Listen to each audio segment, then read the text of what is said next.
Përshëndetje miq, uroj të jeni mirë dhe mirë se erdhët në kanalin tim. Për ju që më dëgjoni për herë të parë, unë jam Andalina nga sofra ime. Sot po ndaj me ju një nga tavat tona të preferuarat. Është gjithmonë shumë e mirë, të ndëron gjithmonë në tryez dhe ju siguroj që askush nuk do ju bëj naze, madje do ta konsumojnë me shumë dëshirë pasi bëhet shumë e shijshme, mishi zihet në një mënyrë shumë të mirë dhe është një kombinim perfekt, kështu që nëse nuk e keni përgatitur ndonjëherë, ju ftoj të qëndroni me mua deri në fund të videos ta përgatisim bashk, ose nëse ju kishte dalë nga mendja, po ju rikujtoj si recetë. Në një tenxhere do shtojmë 2-3 lugë vaj ulliri, 500 g mish viçi, 1 qep dhe hudhër.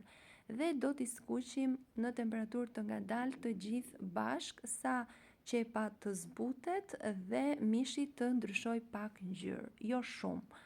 Pasi është gati, do të shtojmë 3-4 lugë salcë domate, pak piper të zi, do vazhdojmë skuqen edhe për pak, sa të lidhen shijet dhe do shtojmë ujë dhe do ta vendosim të ziej.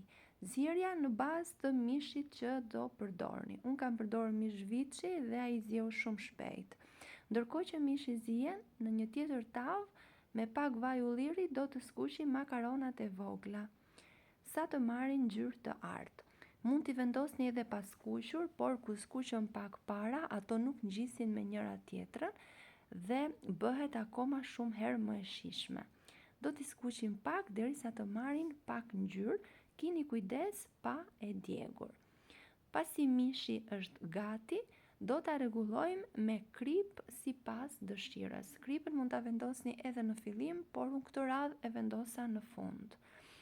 Do ta vendosim masën në tavë, fillimisht mishin, duke e hapur kështu dhe më pas lëngun e tij.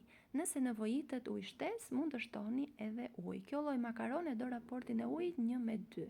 Pra nëse vendosni 1 gotë makarona, do të shtoni 2 gota lëng mishi. Prandaj nëse nevojitet ujë, mund të shtoni pak ujë. Dua t'ju kujtoj se nëse jeni i ri në kanalin tim, ju ftoj të hidhni një sy recetave të mia dhe nëse ato ju pëlqejnë, mos harroni të bëni subscribe dhe të shtypni butonin e ziles.